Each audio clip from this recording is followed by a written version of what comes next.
What's up, guys, and welcome to another episode of the Powerhouse Mentality Podcast. I'm your host. I'm Caitlin Kenna Smith, and on today's episode, we're going to dive into week 2 of the 2024 Crossfit Open as I share my journey with you guys through training to become a competitive CrossFit athlete and kind of explaining my experience from literally being unable to do most of the movements in CrossFit and showing you guys that, like, hey, no matter where you're at, it's possible to become the person that you want to become in this sport or in any sport or in any venture in life, so long as you're willing to be in it for the long haul. So long as you're able to recognize that you're going to fucking fall flat on your face, you're going to fail. There are going to be a lot of moments where you question and doubt yourself, but so long as you never give up and you keep giving your best effort and seek more knowledge and seek more experience, I truly believe that you can accomplish anything that you want in life. The biggest thing that you need to also incorporate is the mindset and the psychology and the belief behind being the athlete that you want to become.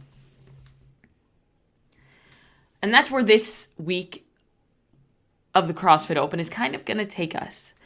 Now, on the last episode of the podcast where I spoke about CrossFit Open week 1, I incorporated a little bit of the background on how I got into CrossFit and how this year I really made the decision to say, you know what, I'm not going to do this as an amateur. I'm not going to do this recreationally and just do it kind of for funsies. I'm going to go all in on becoming the best athlete that I could possibly become in all areas. And that means like nutrition, recovery, mindset.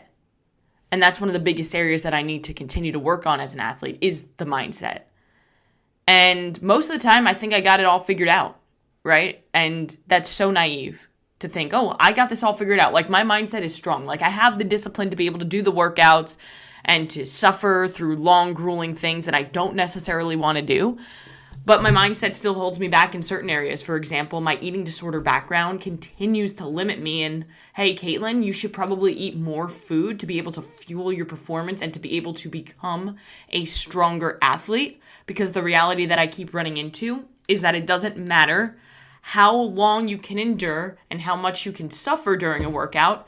If the workout requires you to lift a specific amount of weight and you can't fucking lift that weight because you're not strong or big enough, then you're not going to be able to show off your endurance or your suffering because you can't lift the weight. And I definitely, over the last especially 6 months, or less than 6 months, since competing in December, so about, only like 3 months, I've really made the decision to say, you know what, I'm going to stop holding myself back when it comes to these things. When it comes to nutrition, when it comes to maybe dialing it down a little bit on the conditioning side, to start really focusing on the things that are going to make me a better athlete in CrossFit and focus on my weaknesses, focus on, gymnastics and double unders and just the strength and building the pure foundational strength. So that's what I've been doing. And this week's CrossFit Open workout I loved the workout when it was announced. It was an AMRAP, so as many reps as possible in a 20-minute time cap. So the 20-minute time domain is like a good time domain for me. A lot of people were like, oh, that's a really long time in CrossFit. In CrossFit, yes, it is a very long time, especially because you're at a very high level of intensity for that long of a period of time. It's not like you're just kind of moseying around the gym and just moving from one exercise to the other. You're trying to get as many fucking reps as you possibly can in 20 minutes. So you're going at a high intensity, but you also have to understand that, like, if you go out too hot, you will die and you will not be able to maintain that pace. So there's a fine line to it where you have to push hard, but you also have to kind of remain on that threshold until like the last 5 minutes where you really bury yourself. So the workout, like I said, as many reps as possible in 20 minutes, a 300-meter row, 10 deadlifts at 125 for females and 185 for males, and then 50 double unders. Now I heard the row, I was like, fuck yeah, I do a lot of rowing. Cool, I got this. Deadlifts, fuck yeah, I've gotten stronger so I can do the deadlifts at 125 and it's not really going to hinder me because that's not too heavy anymore. That 125 last year was fucking heavy for me. This year, not so much. 50 double unders. Well, the day before the CrossFit Open was announced, or 2 days before, I did a workout where there were double unders, 35 double unders during an EMOM. And I felt really confident with my double unders. Like, I had a rhythm. I had never felt that good with double unders. And over the last couple weeks where we've been incorporating double unders in training, because we always do since it's been a weakness for me, I've felt really good about them. So when I heard 50 double unders, I was like, okay, that's something I can do. Like, I can do this workout. And it made me think back to, last year, I couldn't even do one double under. Like, I would be the person who, my coach would be like, all right, we're going to do an EMOM where we're practicing double unders for 30 seconds and then 30 seconds off, and we'll do that for 10 minutes. And I wouldn't be able to do one double under in 30 seconds. And I would get so frustrated over that 10 minutes that by the time I was done, I had a lot of just whips from the rope on my ankles and a lot of just built up frustration. And over the last year, instead of saying, I suck at double unders, I'll work on them when it's convenient, I made the decision to say, you know what, I suck at double unders. I need to address this weakness because it's always going to hold me back, especially because in the CrossFit Open, double unders are iconic. They're always going to pop up. So it would be stupid of me to not make that a priority in my training to get better at. Because if you get better at double unders, then they become almost effortless and it's not a crutch in the workout anymore. Now it's something that you can use to your advantage. Now, I've definitely gotten better at double unders. I've done workouts where I do 300, 400 double unders, and I do 35, 50 in a row without breaking. So again, I felt really good about this workout. That was on Thursday when the Open was announced. And typically, when the Open is announced on Thursday, I would do that workout on Friday. The week prior, I did the workout on that Monday because I was sick and I wanted to give my body enough time to recover. So, I went in to do the workout on Friday, and I was nervous. I was excited because, again, I had the confidence to say, you know what, I can do this workout. And last year I couldn't, and that made me feel really, really proud of myself, but really excited to show myself what I'm capable of and show the world what I'm capable of at the same time. Now, the workout did not go the way that I wanted it to, not even in the slightest. And it's all on me. Like, I have absolutely no one else to blame but myself. But I'll give a little bit of context behind that. So Friday morning, I did a lot of work that stressed me out. I'm not going to sugarcoat it. I'm in a season of my life where I'm a little bit more stressed than I typically would be, starting a new coaching business, working with a lot of different clients and making sure that I'm doing everything that I can to help them become the best version of themselves. It can be mentally exhausting sometimes, especially when you're having like those deep conversations with clients, or even when you're just sitting on your computer and just doing a lot of like programming work or just educational work or just conversations in general, because you always almost have to be on, right? Because if somebody has a call with you, they're going to want the best of you. They're not going to want the version of you that's already been on 4 calls back to back to back to back, because I'm not going to give somebody piss poor service just because my mind or my body isn't in the right spot. So I give everything to my clients because they deserve it. And that morning, I had a couple stressful calls. Not stressful in the sense where it was like a bad stressful. It was just like it was mentally taxing. And I didn't think that would impact me as much as it did. But again, that's on me. I should have planned ahead and thought of that ahead of time. This week, I did, and I planned accordingly. The thing that messed me up the most, again, all on me, is that I started to become more and more stressed and snap really easily as the workout became closer. So for example, Stone, my incredible husband, was cleaning the garage and reorganizing it to make it look clean and to make it be like a fresh space for me to work out. And I went out there. I had like an hour before I was going to work out. And I was like, babe, you're doing this now? Like, I'm going to train here and do this workout in an hour. And I'm already nervous enough about this workout. And he was like, yeah, I'm doing it now. But I know when you work out, it'll be done. Don't worry about it. But of course, I'm a female. And I worried about it. But of course, because he's a man to his word and he doesn't dilly-dally when he has a project, he got that shit done way before I started. So I just allowed, again, my stress to get elevated for absolutely no fucking reason. And I think that so many of us do this in day-to-day life, where we allow like the little things that are so insignificant to impact how we feel emotionally. And then that stress builds and builds and builds and builds over the course of the day. And all of these little things, again, that are very insignificant, especially in the long term, you allowed those things to change how you respond to more important things. So all the little things that I allowed to get to me that morning, I allowed to impact how I performed mentally during that training session, and that impacted my score on the workout. And I fucking hate that, but it's the reality of it.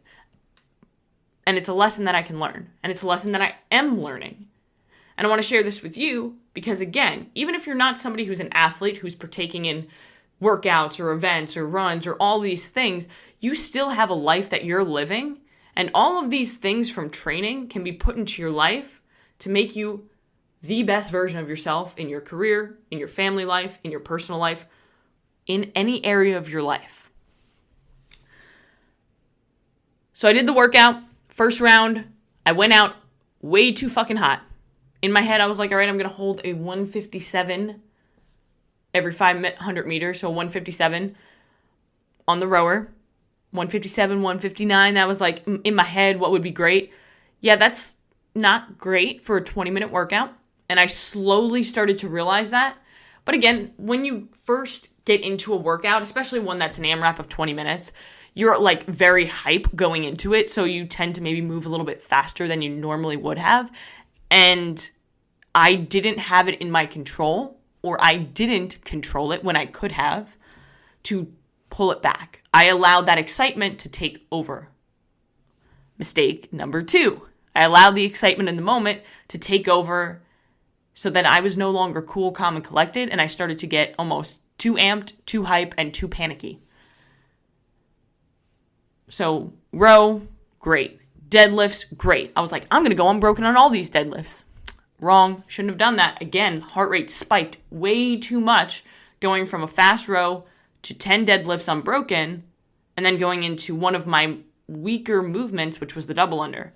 Now here's where everything literally fell apart. And this is just the first round of a 20-minute workout. I have a very strong engine. I can endure a fast row to 10 deadlifts unbroken. Not a problem. The problem was when I lost control of my mindset on the double unders.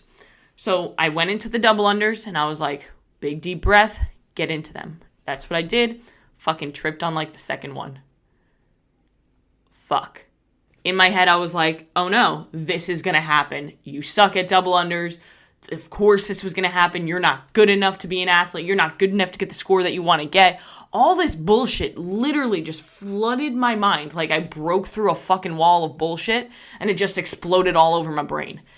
And I hate to say that fucked me up, but it fucked me up. And I allowed that to happen because I personally lost control of my mindset during this workout, which allowed me to then not perform the way that I know that I can. I tripped up so many times in that first round of double unders. I eventually got it done. And, I got back to the rower, I want to say it was like 3 minutes on the clock. So like 3 minutes done in a 20-minute workout. I knew for the score that I wanted, I needed to go faster than that. But I also knew that I could go faster than that. But because I fucked up so many times on the double unders, and then once I actually started to string them together, I held my breath. Now, when your heart rate is spiking and you're trying to go as fast as possible, you're panicking, you have all this bullshit that's flooding your mind,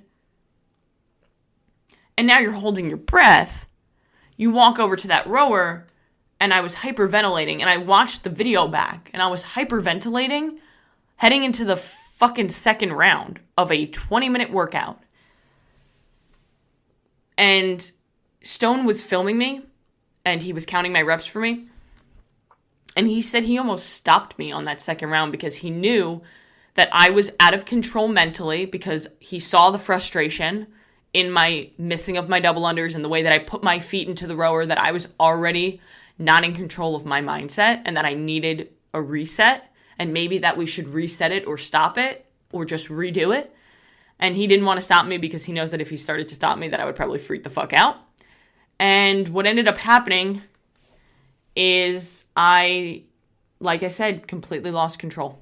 Completely lost control of my mindset, of my heart rate, of my breathing. It kind of all fell like a fucking domino. And it's something that I'm not proud of, but it's something that happens. And it's something that I recognize is a learning experience for me as an athlete to say, like, this is probably going to happen again. But I'm going to do everything in my control to not let it happen again. Because now I know how fucking bad that feels. And physically it hurt a lot, because redlining a workout, especially that early in a workout, just doesn't feel good. Like, I spent all of that workout in zone 4, zone 5. My heart rate spiked to about close to 200, which doesn't feel good, especially when your resting heart rate is 40. I've been there before, but there's a difference between being at 195 heart rate and having control over your mindset and being at 195 and fucking panicking. And that's the difference. Because in my training, I get my heart rate up that high a lot. There are some workouts where my heart rate gets up there.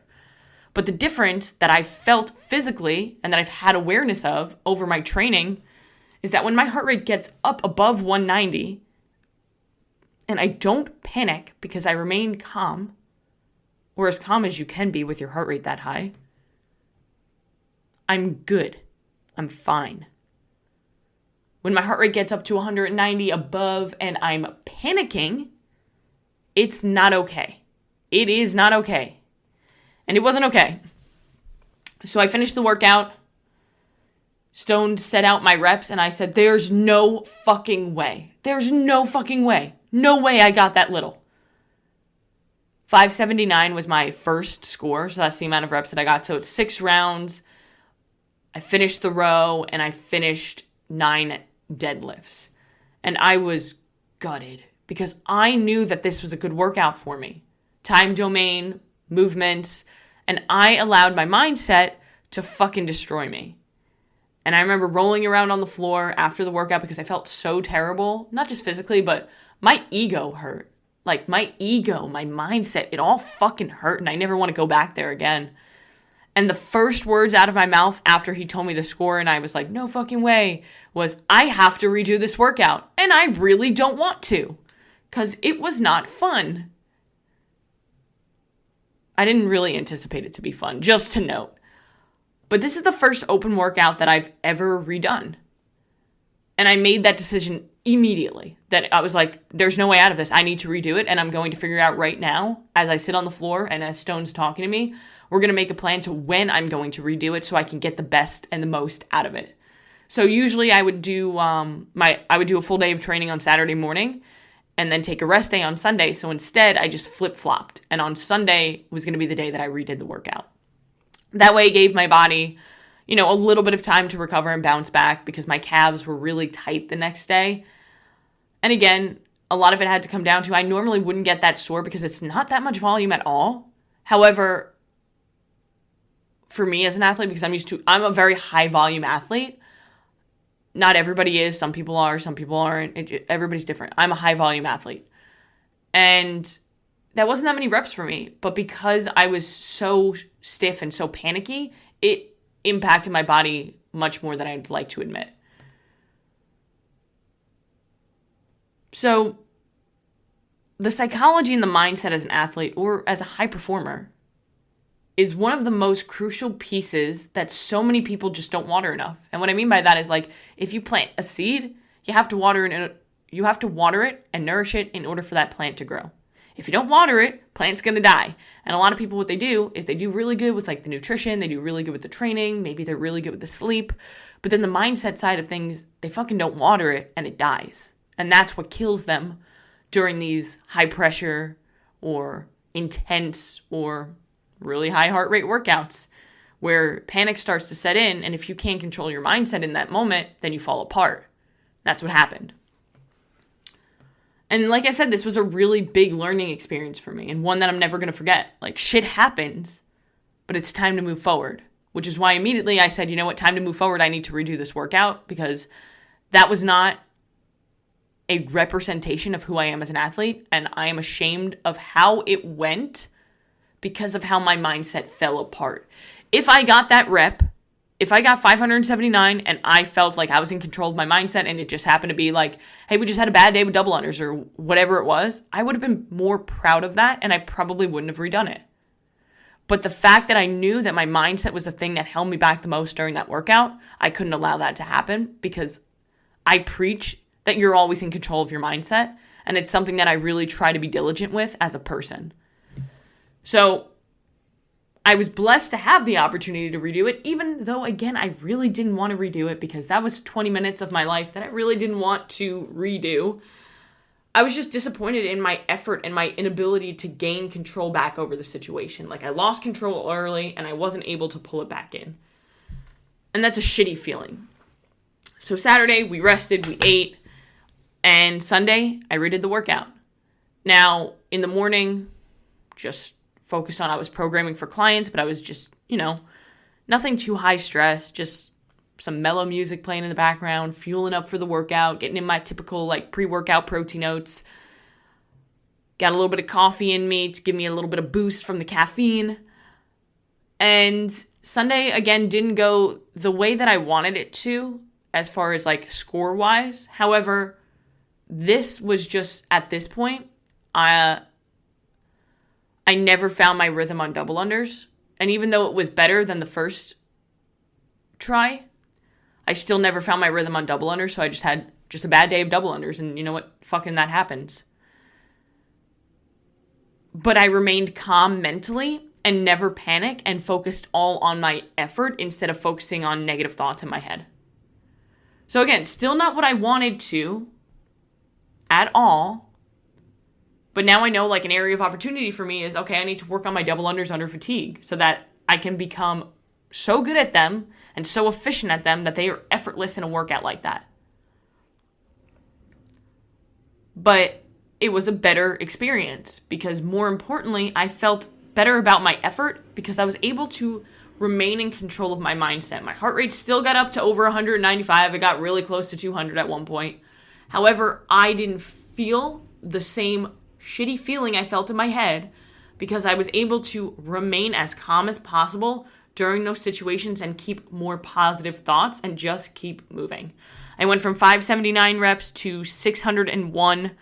So I finished 6 rounds, 300-meter row, 10 deadlifts, and then got in and died to get 21 double unders, and I did it. So I was much happier with that performance than I was the first one. Again, this will be a workout that I do eventually come back to when my double unders are more efficient because I know that I can blow that score out of the water because, again, row not a problem, deadlift's not a problem. I paced much better and it felt really good. The double unders, I just couldn't find my rhythm with it, and that's okay. It's something that I'm going to work on. It's an area of opportunity. And we move forward and we move into week 3. So today is Thursday and the next open workout announcement and the final open workout announcement, 24.3, will be announced in an hour. So I am excited. I'm hoping that we see some sort of squatting. By the time you guys listen to this podcast, the workout will be up and I will probably have done it or will be almost doing it depending on when this goes up tomorrow. But all of this to say, life is going to throw a lot of shit at you. There are going to be a lot of moments where there's going to be a lot of stress. There's going to be a lot of pressure. But if you can remain calm and in control of your thoughts and in control of your mindset during those high pressure, high stress situations, you're not going to fall apart like the person who doesn't. So Go out and do one thing that's going to take you one step closer to where you want to be.